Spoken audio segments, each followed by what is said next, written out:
What is up, everyone? We are back with some more Infamous. So, in the last episode, we did do the first mission, and we are going down the good karma path route. Mr. Reaper man over there is being really annoying. I'm gonna take him out. And, I guess now we're supposed to be meeting Zeke somewhere. So, I guess we're getting out of the city.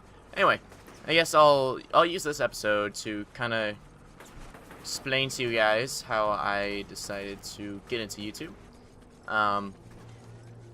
Well, let's see. First of all, I already said how I got into YouTube in a previous video, in the man behind the mic video. If I'm right, I should be going this way, because I think I'm supposed to be going this way. But there's a man behind the mic video. And actually, I don't even remember. Huh. Pretty much like how I got into YouTube was the first video I ever watched on YouTube was Fred. I think it was the one, or like Fred Goes Swimming, something like that.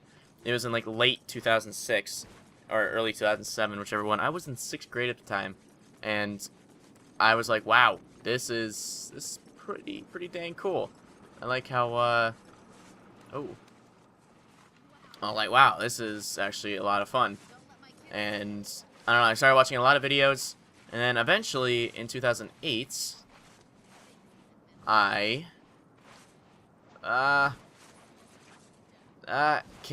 2008, I actually started, like, getting into the, like, Let's Play scene. Point of interest.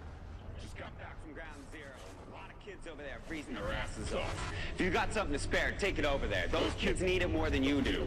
And just because you haven't got any kids' clothes doesn't get you off the hook. Give whatever you got. A kid that's cold and scared doesn't care if his clothes fit or not. He just wants to be warm. That's true. Anyway, so I really got into the whole, like, Let's Play kind of thing. The first thing I ever watched was a Pokemon Coliseum Let's Play by, oh gosh, I don't even remember his name anymore. But, pretty much, I got into a Pokemon Coliseum Let's Play. I started watching that a lot. And then I eventually would stumble upon a guy named Hutch. The first Hutch video I ever watched was the dual comm he did with Cnanners. I think it was over World at War. It was a Cliff gameplay. And it was like, it just blew my mind that someone could, 1, be this good at Call of Duty, 2, be able to put it on YouTube, 3, have so many people watch the video. And at the time, that was at like, I think like 6 or 7K views, something like that. And then it started like getting even more popular. It started getting like 20K views, and now I think it might be up to like 60 or 70. Still like not a whole lot, but it was definitely enough to you know, turn a few heads. And mine especially. I was like, oh wow, how are you? This is amazing. How are you doing this, sir? I don't understand. Actually, I don't even know if I can go in here. I'll probably just kill myself. Yeah, also, can't do electricity. Or can't jump into water, because electricity hurts. Oh. Whoa. Where am I going? Story mission. Oh, I'm supposed to go over there. Wait, I'm supposed to go over there, right? Yeah. Alright, so we're gonna jump over here. And we don't take fall damage, which is pretty freaking cool. Quickest way to get there is da-da-da. Okay. So yeah, then I watched the Hutch video, and then I was like, wow, this is pretty cool. So I went to go to Cnanners' channel. And I was like, whoa, this guy's really good at World at War. I've only played World at War for Zombies, and I played Modern Warfare 1. I played Modern Warfare 1, like, seriously, you know, I would go on that almost every day, get a decent KD ratio and a whole bunch of other stuff, and just play that, go in my basement at the time, and on our I think, like, 20-inch standard definition TV, and then, I just want to make sure I'm going the right way, on our, like, 20-inch standard definition television, and I'm sorry, I keep looking at this, I'm such a scrub, and our, 20-inch standard definition television, and just play that for hours and hours on end. And then I would eventually upgrade to a 720p like 32-inch TV for my room for my 13th birthday, 14th birthday. I think it was my 14th. But all right, I don't want to be on this anymore. Then I started really getting motivated to do this myself around 2011. And that was when, you know, pretty much Black Ops was still, like, oh gosh, Black Ops was still, like, destroying the scene. And it was just like, Black Ops for days. Black Ops was one of my favorite Call of Duties, actually. Modern Warfare 2 is my favorite Call of Duty, modern Call of Duty at least. Oh man, that game is so good. But yeah, and then I was like, alright, I want to be a Black Ops commentator out of, like, yeah, man, the millions and millions of Black Ops commentators out there. I got my first 10 subscribers doing Black Ops, and I mean, I'm not gonna lie when I say that, like, 6 of them were my friends from the internet and from online and stuff. Here's another karma. The guards from inside the crowd, but I can trigger a riot. Help keep the heat off sinking me. Here's another karma event, by the way. So I'm gonna do the good route and take them out myself. But alright, so no. Yeah, so I've been doing, like, I really wanted to get into it. I didn't really have the greatest computer at the time. So I was like, alright, we'll start doing some games with, like, replay value and games like I can run and stuff. Because I used to have a Hauppauge HDP. Oh gosh. Okay. I had a Hauppauge HD PVR at the time, and then I actually still have it, to be honest. But can I charge you up? Oh, whoa. Hey, big man. Yep, there we go. So I only was able to record in 480p at the time as well. So, like, that's why it wasn't, like, that great, and, like, I can just barely, just barely record in 720p. But the picture on my screen was funny, but when it came up on the Hauppauge software, it, like, looked normal. So that's why I started getting into, like, Halo Reach and stuff. I started getting into, like, Halo Reach because, one, it was just, to be honest, it was just easy to record. I was pretty decent at the game. I was like, alright at it. It wasn't awful. But I wasn't really good at it either. Ah, there's some turrets. Which are gonna suck. But I started posting Halo content, and I was like, alright, that's kind of cool. Then, let's see, around, what was it? I think I got up to about 20 subscribers. I got up to about 20 subscribers, posting Gears of War and Halo. I really wanted to be a Gears commentator. That's just the game that I really wanted to play. It's just, I was really good at it. Had a lot of fun in it, and it was a fun game overall. But I also had some Halo on my channel. Really wanted to pursue this, and I was just like, alright, this is pretty frippin', well, pretty flippin' cool. You know, I thought I was gonna, like, not gonna lie, I applied for a Machinima contract at 70 subs. That was when, like, they had their old application thing where, like, you had to go on their website, go through a whole bunch of Facebook stuff as well, like go through their Respawn Army, which was a pretty cool app now that I remember it. But like, I would post my commentaries and stuff on it every once in a while and try and get through Machinima that way.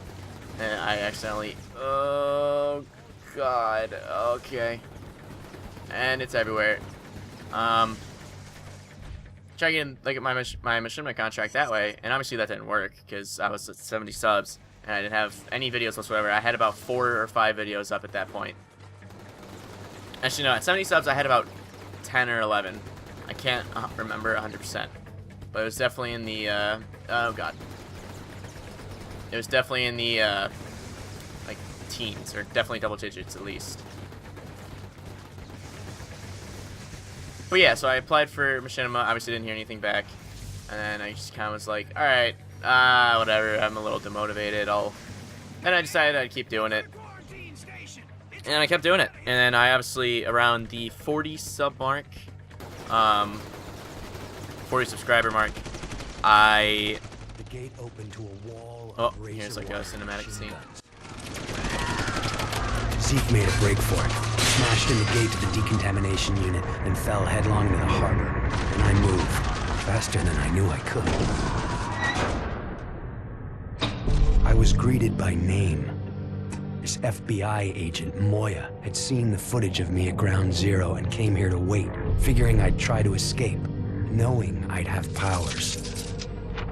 She explained that before the blast, her husband John had been assigned to infiltrate the First Sons, a shadowy group working on a project they called the Ray Sphere, a device designed to drain the neuroelectric energy from a group of people and concentrate it into an individual.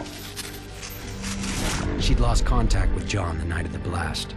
Despite all her connections, Moya was losing hope. Yet she'd found me, somehow believing I could be trusted, ready to make me an offer. I go back to the city, find John and the Ray Sphere, and she'll get me out of the quarantine and clear my name. This whole Ray Sphere thing sounds crazy to me. Suddenly I'm a human light socket, so maybe I should cut her some slack.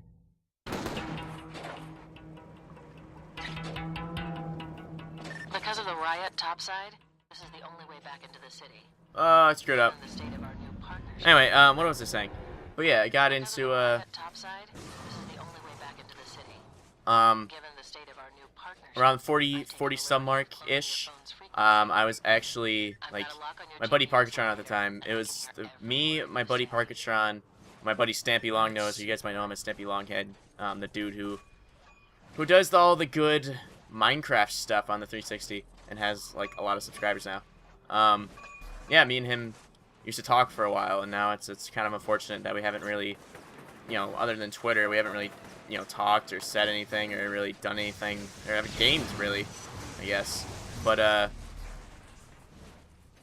yeah, it was me, him. Obviously, we were all Halo commentators at that point, and Parkatron was like, "Hey, dude, you should like, oh, blast shards, highly charged pieces that were scattered by the race. You collect them in battery cores, sweet."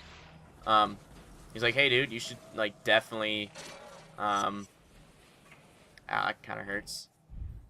He's like, "You should definitely apply for this Halo Zone channel, this community channel I'm a part of." Then at that point, like, because I saw Parkatron, like, because I was ahead of, oh fuck, no, I'm sorry I said that. I'm trying to lay off the, I did it again. I completely forgot what to do with this situation. Try not to swear as much. Oh, okay, so I need to just knock those out first. I can't believe I didn't see those.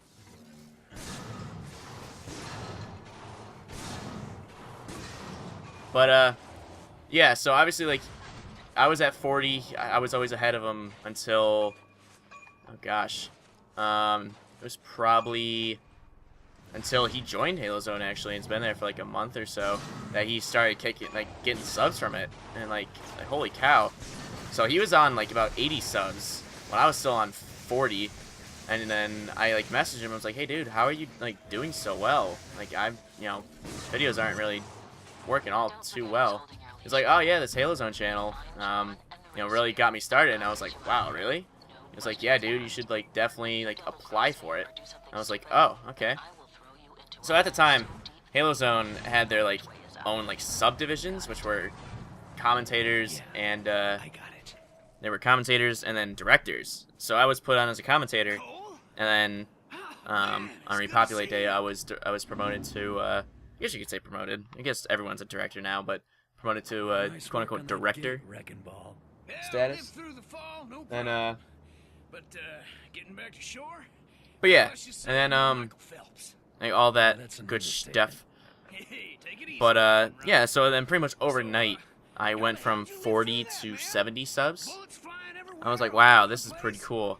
And I just kept at it. Halo Zone kept growing. They went from like 1,000 subs. They went from, I joined around the 400 or 500 sub mark, so pretty early on. But they just kept growing. There was just this rapid rate of growth.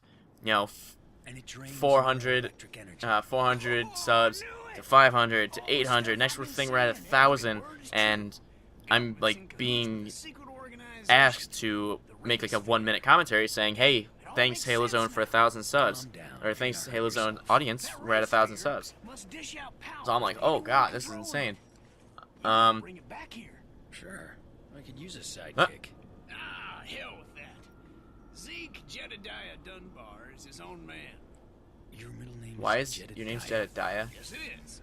After my Huh. grandfather. Strong man for a man his size. I don't know where Zeke comes from, but I'm certain... You need to take a nap and a bath. I got things That- to do. Alright, so actually I'm going to continue the story in the next episode. I hope you guys have enjoyed. Make sure you guys leave a like. I've already got If a you're couple new, of make sure you guys names for subscribe. The coordinates. And I will see you guys next time. Peace out.